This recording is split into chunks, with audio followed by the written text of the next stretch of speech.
Sui is outpacing Solana at a record-breaking speed, and Sui is trading at $3.75. And with the pace at which its adoption and ecosystem is growing, Sui's price could explode anytime. Plus, we're seeing institutions heavily investing in one specific altcoin that not many are talking about right now. This is your Altcoin Buzz News. Hey, what's up everyone? My name is Cody, and if you're new here, make sure to like, subscribe, and turn on notifications so you know when we drop latest content. Follow us on Twitter, Altcoin Buzz IO, and as always, the not financial advice, and wish the best of luck in your crypto ventures.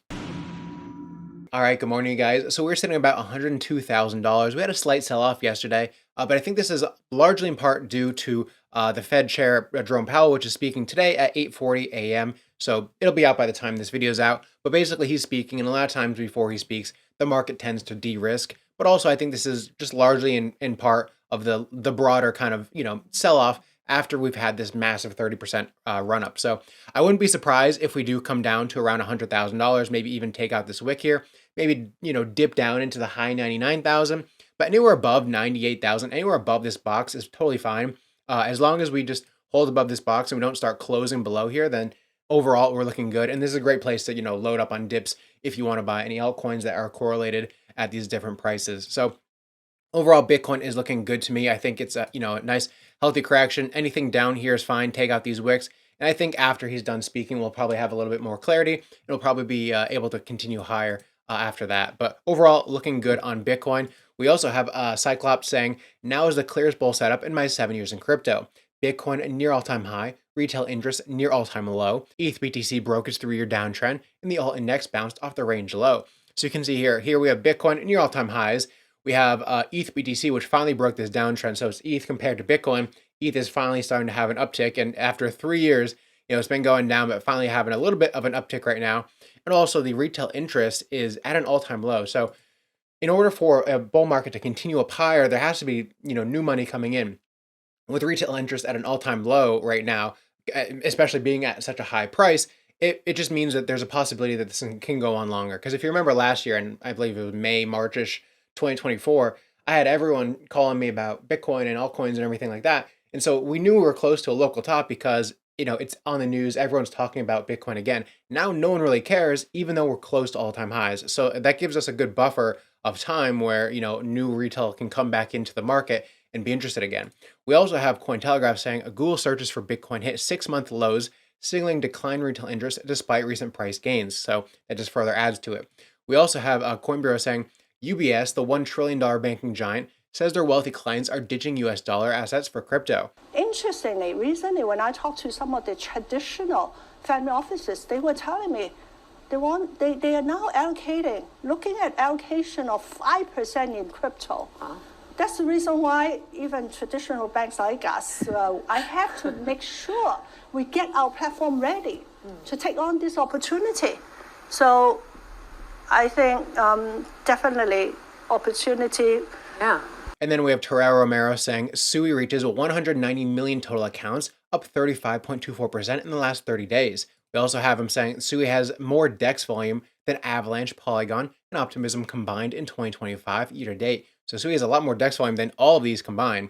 We also have Coinbureau saying Sui is stealing the spotlight, outpacing Solana as it records 11.7 million inflows in crypto investment vehicles. As per CoinShares, Sui is a year-to-date lead of 84 million versus 76 million inflows.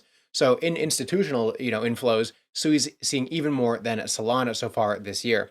We also have Binance, who has added Sui support for Binance Alpha. A new batch of Binance Alpha projects is now live. Exclusive Sui ecosystem asset airdrops are coming for active traders on the Sui chain, and full details will be announced separately. So Binance Alpha is now including different Sui ecosystem projects as well.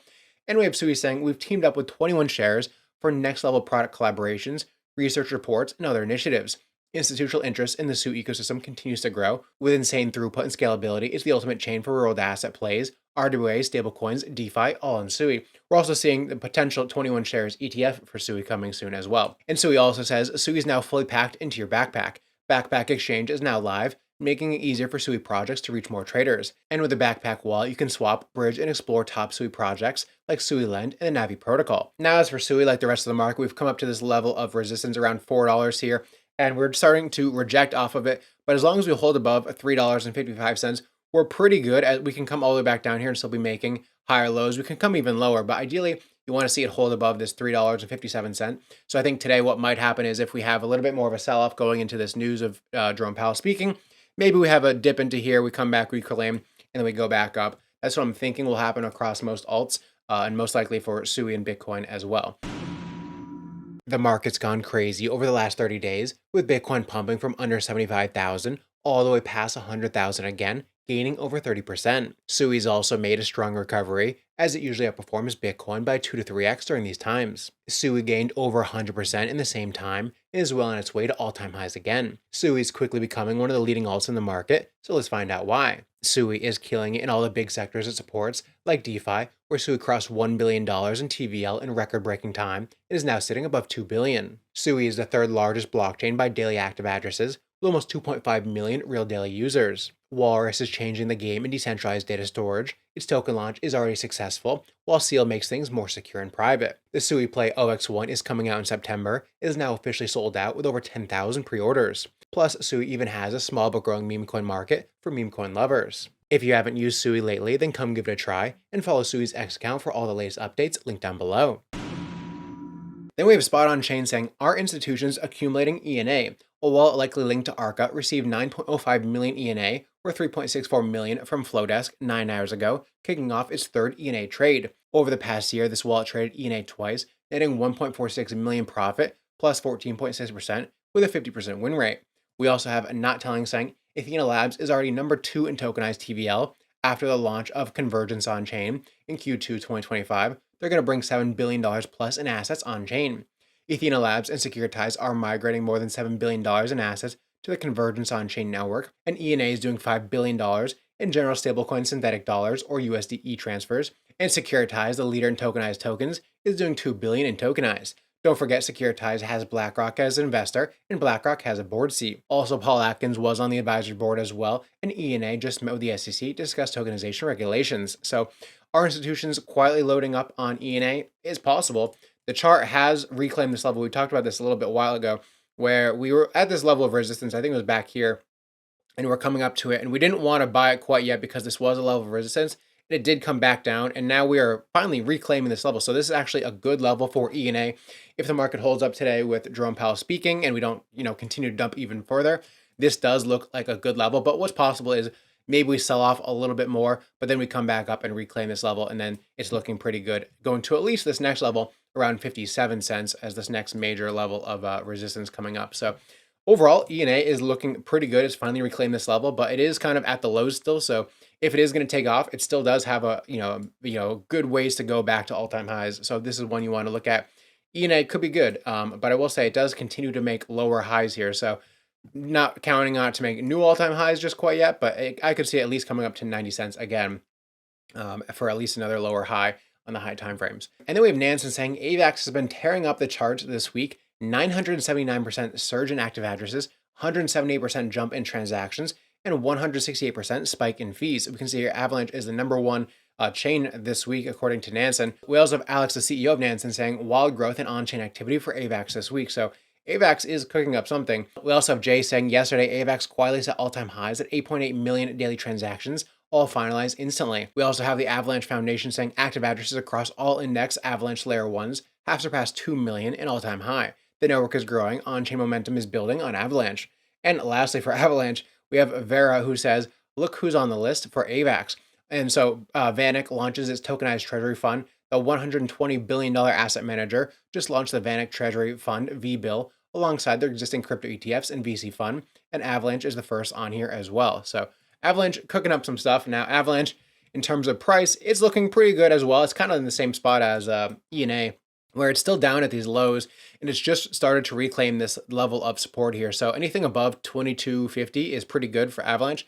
But likewise, for it to be super bullish and kind of get out of this, long trending range, I'd like to see it back above this level around $27. That's where I'd start to be really interested in it, and it would be out of this, kind of choppy range down here, and we'd be back into this higher range. So if we can get back above $27, then I'd be super interested, and I'll probably set an alert and take a trade there, at least back up to around $35. I could see it going to next as its next level of resistance. So overall, Avalanche is looking pretty good with the rest of the market too. And then moving on to Ripple, we have our president, Monica Long, had the honor of meeting with His Highness Ahmed bin Saeed at the Dubai FinTech Summit. We continue to be impressed with the leadership demonstrated by Dubai as it establishes itself as one of the world's leading hubs for digital assets.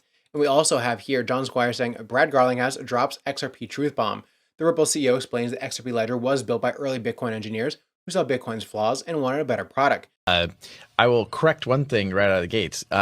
Ripple did not actually issue XRP. The XRP ledger is an open source, decentralized technology, not dissimilar than Bitcoin. And some of the creators of the XRP ledger actually had been early engineers that worked on Bitcoin, and they saw some of the scalability problems that Bitcoin was likely to have, the speed, both from a energy consumption, cost, some of the other problems, and they wanted to build a better digital asset to solve some of these problems. So XRP is actually pretty much doing what we thought. We came up to this level of resistance yesterday and we were wicking up here, and I said, usually we don't just go straight through in the first test. So I could imagine us coming back down here anywhere around $2.37 to around I don't know where it is right now, 245.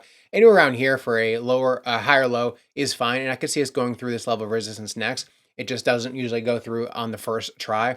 So overall, XRP is looking pretty good. If you want to get in anywhere around here, depending on what Jerome Powell says, if it's a terrible news, then it may be a little bit lower. But I could see us also reclaiming this level around $2.60 and, continuing up to at least these highs here at around $3-ish in the near term. And then hopefully new all-time highs above $3.40 pretty soon, because XRP has been doing some pretty big things. So it would look something like this, where we have these higher lows being built up, something like this.